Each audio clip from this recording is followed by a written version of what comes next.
جب تک میں زندہ ہوں اور جب تک ترک سلطنت موجود ہے اس وقت تک اس بات کا کوئی امکان نہیں کہ فلسطین کا خطہ یہودیوں کے حوالے کیا جائے گا۔ میں تمہاری دولت پر تھوکتا ہوں۔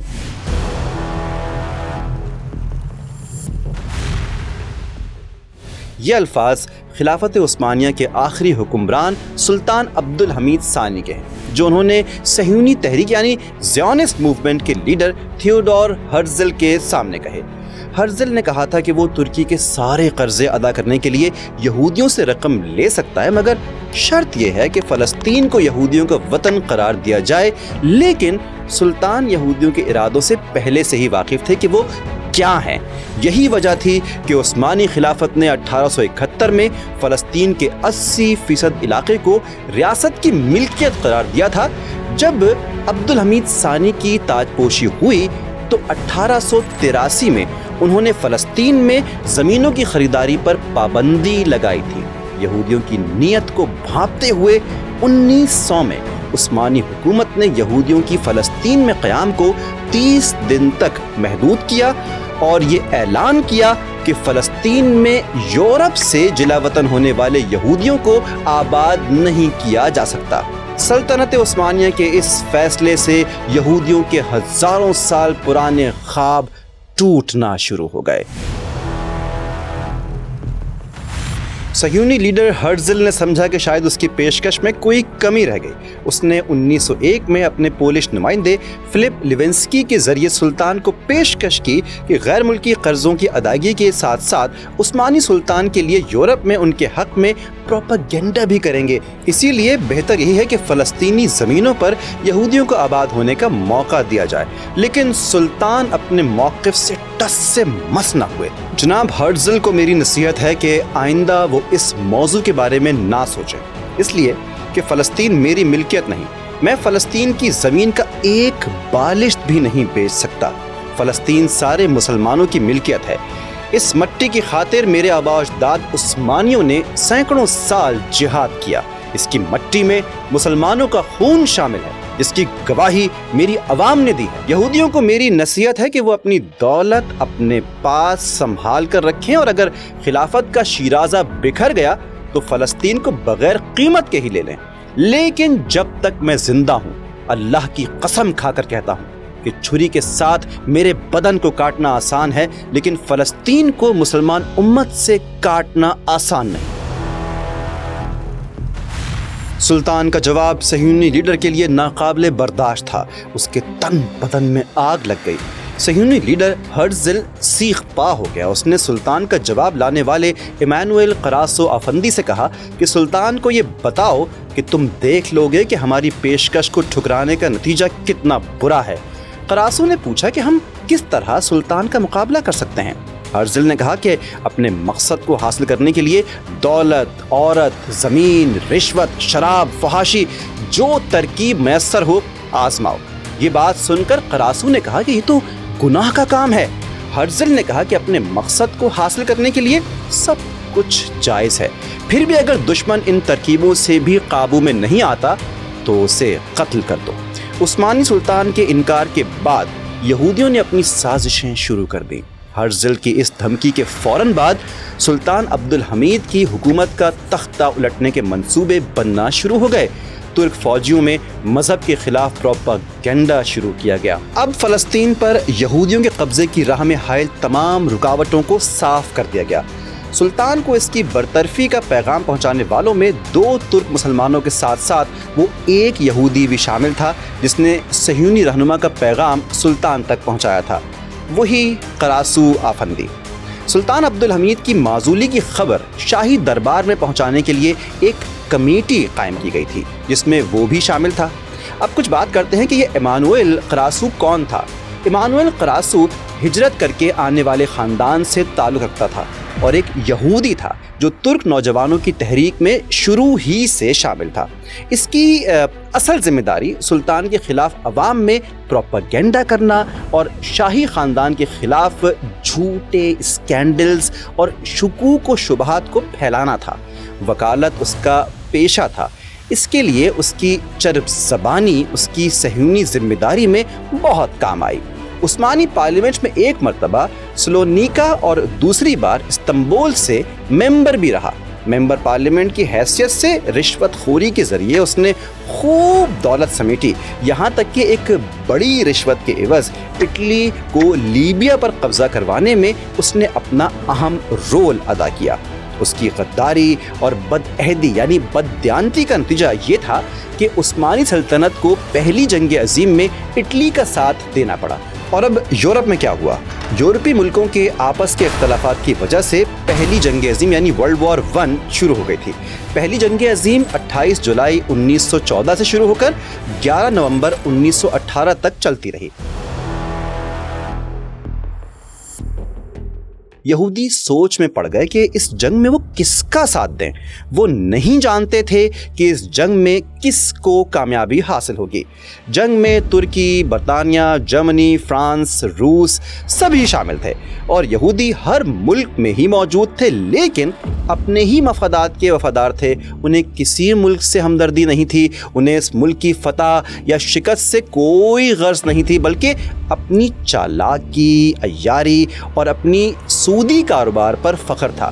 چنانچہ جہاں روتھشائلڈ نے جرمنی اور برطانیہ دونوں کو ہی قرضے دے کر اپنا خیر خواہ بنایا تھا، وہاں یہودیوں نے برطانیہ کو جرمنی کے فوجی راز مہیا کرنے کا یقین دلایا اور اس طرح ان سے عہد لیا کہ جنگ کے بعد وہ انہیں فلسطین میں اپنا وطن قائم کرنے میں مدد دیں گے۔ اس جنگ میں اتحادی ملکوں میں برطانیہ، فرانس، سربیا اور روس کے ساتھ ساتھ اٹلی، یونان، پرتگال، رومانیہ بھی شامل ہو گئے تھے، جبکہ امریکہ بھی اس جنگ میں کود گیا، حالانکہ اس کا دوسرے بر اعظم سے تعلق تھا، جبکہ دوسری طرف ان کے مقابلے پر جرمنی، آسٹریا، بلغاریہ اور ہنگیری کے ساتھ ساتھ خلافت عثمانیہ بھی موجود تھی۔ اکتوبر 1918 کو جنگ ختم ہوئی، جرمنی کے ساتھ ساتھ ترک خلافت کو بھی شکست ہو گئی۔ اس جنگ میں 2 کروڑ 30 لاکھ کے قریب انسان مارے گئے، جن میں 1 کروڑ فوجی تھے اور 1 کروڑ 30 لاکھ عام انسان، جبکہ 2 کروڑ 10 لاکھ افراد زخمی ہوئے۔ جنگ ختم ہوئی تو اس کے بعد شکست خوردہ ملکوں کی بندر بانٹ کا سلسلہ شروع ہو گیا اور صہیونی جماعت نے اس موقع سے فائدہ اٹھایا۔ جنوری 1919 میں فرانس نے اپنا فیصلہ مسلط کرنے کے لیے ایک سپریم کونسل کے قیام کا اعلان کیا۔ اس کونسل نے فیصلہ کیا کہ خلافت عثمانیہ سے چھینے گئے عرب علاقے ترکی کو واپس نہیں کیے جائیں گے۔ اس سال اپریل میں اتحادیوں نے فلسطین کو برطانیہ کے قبضے میں دے دیا۔ 24 جولائی 1922 کو لیگ آف نیشنز نے بھی فلسطین پر برطانوی قبضے کی حمایت کر دی۔ صدیوں سے یہودیوں میں یہ احساس ایک کانٹے کی طرح چبھ رہا تھا کہ ان کا اپنا کوئی ملک نہیں جہاں وہ یہودی شریعت کا نفاذ کریں۔ انہیں اپنا ملک صرف فلسطین میں ہی درکار تھا۔ عیسائی میجورٹی والے یورپین کنٹریز یہودیوں کی حکومت قائم کرنے کے لیے اپنے کسی بھی علاقے کی زمین انہیں دینے کے لیے تیار نہیں تھے۔ یہودی اپنی جان کا تحفظ چاہتے تھے۔ ان کا خیال تھا کہ انہیں یورپ میں یہ تحفظ نہیں ملے گا۔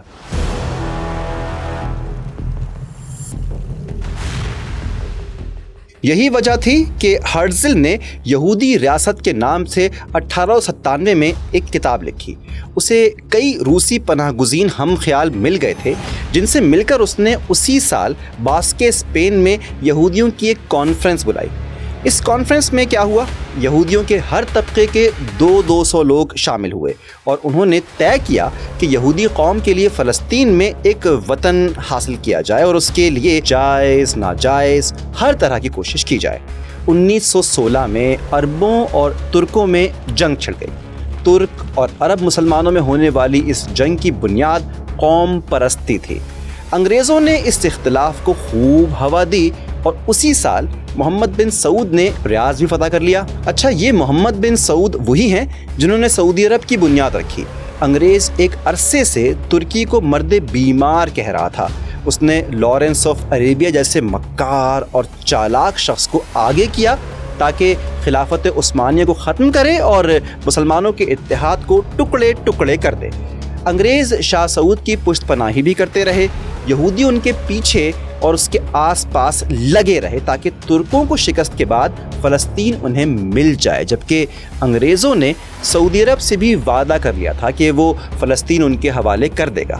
اس سلسلے میں لارڈ بالفور نے راس چائلڈ کو 2 نومبر 1917 کو ایک خط لکھا جس کا مضمون یہ تھا: ڈیئر لارڈ راس چائلڈ، میں ہز میجسٹی کی حکومت کی طرف سے یہودی زائونسٹ موومنٹ کے فیصلوں کی تائید کرتے ہوئے بڑی خوشی محسوس کرتا ہوں، جسے کابینہ کے سامنے پیش کیا گیا اور اس کی تائید بھی کی گئی۔ ہز میجسٹی کی حکومت فلسطین میں یہودی قوم کے قومی وطن کے قیام کی حمایت کرتی ہے اور اس مقصد کو حاصل کرنے کے لیے سہولتیں پہنچائے گی۔ یہ بات تسلیم کر لی گئی ہے کہ فلسطین میں موجودہ غیر یہودی قوموں کے شہری اور مذہبی حقوق کو نقصان نہیں پہنچایا جائے گا۔ دوسرے ملکوں میں موجود یہودیوں کے سیاسی اور مذہبی حقوق بھی متاثر نہیں ہوں گے۔ اگر آپ اس اعلان کو صہیونی فیڈریشن کے علم میں لے آئیں تو میں ممنون رہوں گا۔ آپ کا مخلص آرتھر جیمز بالفور۔ اب یہ جیمز بیلفور کون تھا؟ جیمز بیلفور 1917 میں برطانیہ کا وزیر خارجہ تھا اور 1902 سے 1905 تک برطانیہ کا وزیر اعظم بھی رہا تھا۔ اس نے یہ خط برطانوی رکن پارلیمنٹ یعنی لارڈ راس چائلڈ کو 19 نومبر 1917 میں لکھا تھا۔ اس سے 2 سال قبل 1915 میں انگریزوں نے اسی قسم کا ایک معاہدہ شریف مکہ سے بھی کیا تھا۔ برطانوی سفیر سر ہنری میک موہن نے امیر مکہ شریف حسین کو خط لکھ کر یقین دلایا تھا کہ فلسطین کو حجاز یعنی سعودی عرب میں شامل کیا جائے گا۔ شریف حسین نے فلسطین کے علاوہ شام اور میسوپوٹومیا یعنی جو عراق ہے اس کو بھی عرب میں شامل کرنے کا مطالبہ کیا تھا تاکہ بحیرہ احمر یعنی ریڈ سی کو مغربی سرحد کے طور پر استعمال کیا جائے۔ عرب یہ کہہ رہے تھے کہ سر میک موہن نے ان کے اس مطالبے کو اس معمولی اختلاف کے ساتھ قبول کر لیا تھا کہ دمشق، حمص اور الیپو کے ضلع اس معاہدے سے خارج سمجھے جائیں گے۔ انگریزوں نے حسب معمول اپنی سیاسی قلہ بازیوں سے اس میں فلسطین کو بھی شامل کر لیا۔ سچ تو یہ ہے کہ انہوں نے ایک ہی گھوڑے کو 2 خریداروں کو بیچا اور خود کو ہی مصیبت میں ڈال لیا۔ اب عرب اور یہودی دونوں ہی فلسطین کے لیے جھگڑنا شروع ہو گئے اور یہ سرزمین حقیقی معنوں میں ارض موعود بن کر رہ گئی۔ ارض موعود کا مطلب عبرانی اور بائبل کے مطابق وہ سرزمین ہے جس کا وعدہ کیا گیا تھا اور خدا نے جس پر حکومت کا وعدہ ابراہیم علیہ السلام اور ان کی اولاد سے کیا تھا۔ جنگ عظیم اول کے خاتمے نے خلافت عثمانیہ کا کانٹا بھی یورپی طاقتوں کے دل سے نکال لیا۔ کمال اتا ترک نے اگرچہ ترکی کو سنبھال لیا تھا لیکن امید کی وہ کرن بھی غروب ہو گئی جس کے سبب مسلمان خود کو ایک لڑی میں پرویا ہوا سمجھتے تھے اور وہ عظیم اتحاد جس کا چھوٹا سا سہارا خلافت عثمانیہ نے مہیا کیا تھا ختم ہو گیا۔ دنیا میں اس وقت مسلمانوں کی کوئی مضبوط حکومت نہیں تھی جو مغربی طاقتوں کے فیصلوں پر اثر انداز ہو سکتی۔ یہودیوں نے بالفور کے اعلان کا خیر مقدم کیا اور امریکہ کو برطانیہ کی حمایت پر اکسا کر میدان جنگ میں لا کھڑا کیا۔ ترکی اور جرمنی کے راز اتحادیوں کو پہنچائے۔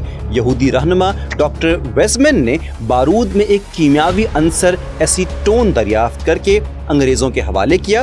اس ایجاد کو انگریزوں کے حوالے کرنے کا مقصد ان کی خوشنودی حاصل کرنا تھا۔ برطانیہ نے ویزمن کو اس تعاون کی قیمت اس طرح ادا کی کہ فلسطین کی سرزمین ان کے حوالے کر دی، لیکن عربوں نے ترکوں کو اپنے علاقوں سے نکالنے کے لیے جو خون دیا، برطانیہ کے لیے اس کی قیمت ادا کرنا بھی ضروری تھا۔ انہوں نے عربوں اور ترکوں کے بیچ نفرت اور تعصب کا زہر گھول کر مسلمانوں کے حصے بکھرے کیے اور عربوں سے کیے گئے اپنے وعدوں سے منہ موڑ لیا۔ اس وعدہ خلافی کے بعد اتحادی فرانس کو شام کا ساحلی علاقہ دیا گیا اور عراق و فلسطین کو برطانیہ کے زیر اثر رکھنے کا فیصلہ کر لیا گیا۔ اس فیصلے کو روس کی تائید بھی حاصل ہو گئی تھی جس پر لینن کا پرچم لہرا دیا گیا۔ اس معاہدے کی روح سے یہ بھی طے کیا گیا تھا کہ فلسطین کے ان علاقوں کو بین الاقوامی انتظامیہ کی تحویل میں دیا جائے گا جن میں مسلمانوں، یہودیوں اور عیسائیوں کے مقدس مقامات بھی شامل ہیں۔ 1917 میں ویزمن صہیونی تحریک کا سرکردہ رہنما بن چکا تھا۔ یہ ایک سائنسدان تھا۔ اس نے برطانیہ کے لیے جنگ عظیم میں خطرناک بارود تیار کیا۔ یہ انگریزوں پر اس کا ایک بہت بڑا احسان تھا۔ 1917 میں جب انگریزوں نے جنرل ایلن بی کی قیادت میں فلسطین کو فتح کر لیا تو وہ بھاگ کر یروشلم پہنچا تاکہ جنگ عظیم ختم ہوتے ہی بلفور کے وعدے کو عملی جامہ پہنایا جا سکے۔ اس نے شریف مکہ کے فرزند امیر فیصل سے بات چیت کی اور انہیں سبز باغ دکھا کر فضا کو سازگار کرنا چاہا، لیکن اسے کوئی خاص کامیابی حاصل نہ ہو سکی۔ عرب عوام بیلفور کے لکھے معاہدے کو تسلیم کرنے کے لیے تیار نہیں تھے۔ 10 اگست 1920 کو اتحادیوں اور ترک خلافت کے درمیان معاہدہ سیور طے پا گیا، جس کے تحت فلسطین پر ترک خلافت کی حکومت ختم کر دی گئی۔ اب اسرائیل کے قیام کی راہ مکمل طور پر ہموار ہو چکی تھی، لیکن اس کے لیے ماحول ابھی ٹھیک نہیں تھا۔ لیکن اپنی بات منوانے کے لیے انگریزوں نے شرارت یہ کی کہ فلسطین کی کل آبادی 7 لاکھ تھی، جس کی بھاری اکثریت عربوں پر مشتمل تھی۔ اس آبادی کا توازن بگاڑنے کے لیے صہیونی ہائی کمشنر نے یہودیوں کو بڑی تعداد میں آباد کرنے کے لیے صہیونی تحریک کے 12,000 یہودی کاشتکاروں کو صحرا میں لے جا کر بسا دیا۔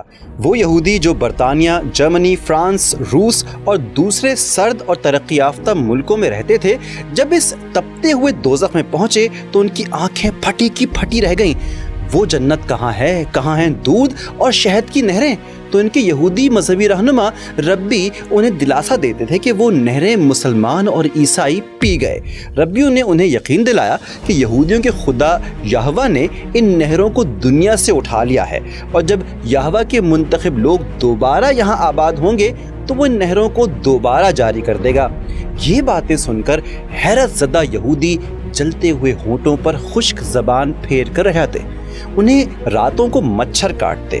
ان کے اپنے سفاردی بھائی یعنی وہ قدیم یہودی جو اسپین سے ہجرت کر کے آئے تھے، انہیں منہ تک نہ لگاتے اور انہیں بے دین اور دہریہ سمجھتے تھے۔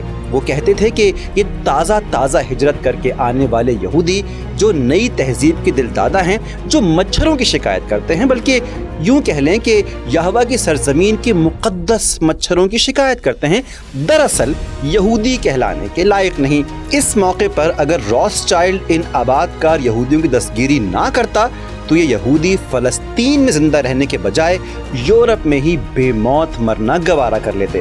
بہرحال آباد ہونے کے کچھ ہی عرصے بعد ان نو آباد یہودیوں نے فلسطین میں انگور کی کاشت کر کے شراب سازی شروع کر دی اور ام الخبائث کے وسیلے سے اس مقدس ماحول کو عیش و عشرت کا اکھاڑا بنا کر رکھ دیا۔